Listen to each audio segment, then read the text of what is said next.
Well, hey guys, I'm back at the homestead property. It's the week after Christmas. Hope everyone had a great holiday. We sure did. Although it's been raining for almost a week, and it's lightly misty raining right now, so it's pretty wet around here. But I'm back and found a nice surprise waiting for me when I got here. My buddy Mark, who put that ridge cap on for me a couple of weeks ago, I mentioned in the video he's a master carpenter and has a wood shop here in town, and he likes to build doors. So I asked him to build a door for me for the workshop, and he did, and I found it installed this morning. So I don't know if you can see it there right behind me. There it is. So yeah, super excited to have that door in place. I'm going to paint that, as I mentioned, a different color, probably, I don't know, maybe, I'm thinking maybe a blue might be cool. You know, like, I don't know, maybe a lighter color blue and sort of washed. So not a solid paint, but like a whitewashed blue paint where the wood grain will come through that paint. So still thinking about that, but it's there's still rain in the forecast for, gosh, probably the next week. So I don't know that I'm going to be able to do any painting out here, obviously, until things dry up. So anyway, was happy to see this door here. Okay guys, so I'm inside the house that we're going to demolish. This place is really a mess. A lot of black mold. The ceilings are 7 feet tall. I'm 6 feet. You can see my hands right here on the ceiling. So, and the ceiling's falling down in certain places in the house. It's a 3-bedroom, 1-bath house, about 1,100 square feet. But again, it's a mess. It was built in 1966, and in the state of Oregon, to obtain a demolition permit, if the home was built before 2004, you have to have an environmental study done to be sure there's no harmful material that might get into the air during the demolition. And so I had that done, and sure enough, in 2 of the bedrooms, there is a laminate wood floor, a floating floor. Under that wood floor are those old 9x9 linoleum tiles that are oftentimes suspicious for containing asbestos. And sure enough, testing one of those tiles revealed that there is a trace amount, small amount actually, of asbestos. So regardless, before I can get a sign off from the environmental inspector, I have to remove those tiles. Fortunately, in the state of Oregon, the homeowner can do it themselves if we follow the DEQ, the Department of Environmental Quality, guidelines. So I'm going to do that. I bought the respirator, a full suit.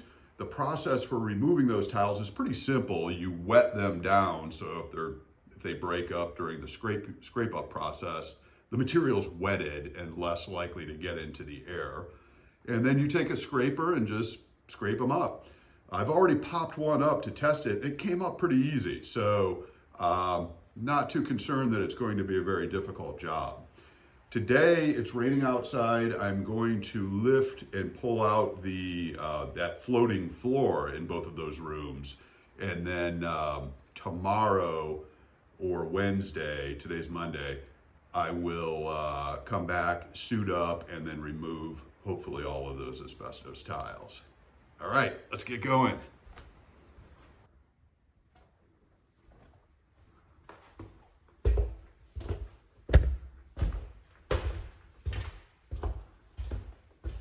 So these are the 2 bedrooms.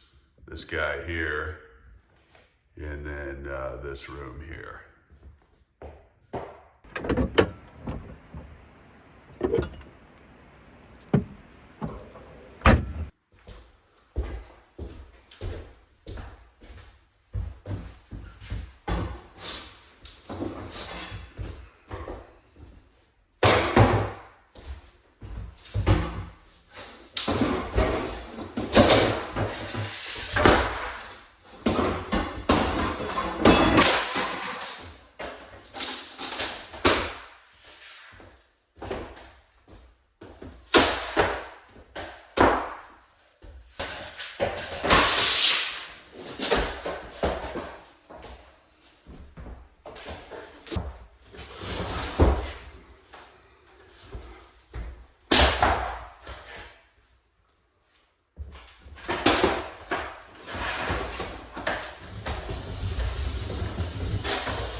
So those 9x9 tiles stop right here, and the rest of the hallway is just plywood under the floating floor, which tells me there was probably carpeting in the hallways at some point. But this goes into this bedroom, so now I've got to pull this floor up, which is actually a different kind of floor. It's still floating, but it's an entirely different color and style. So let's get going.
Okay, dudes, that was highly not fun.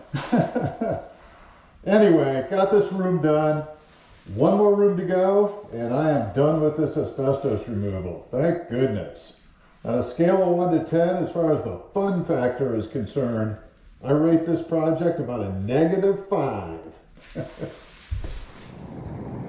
Okay guys, so we are really glad to be done with that asbestos abatement project. What I didn't tell you about is in that environmental report, not only did I have 9x9 tiles to remove, but there was also asbestos found in the joint compound in the ceiling in the living room.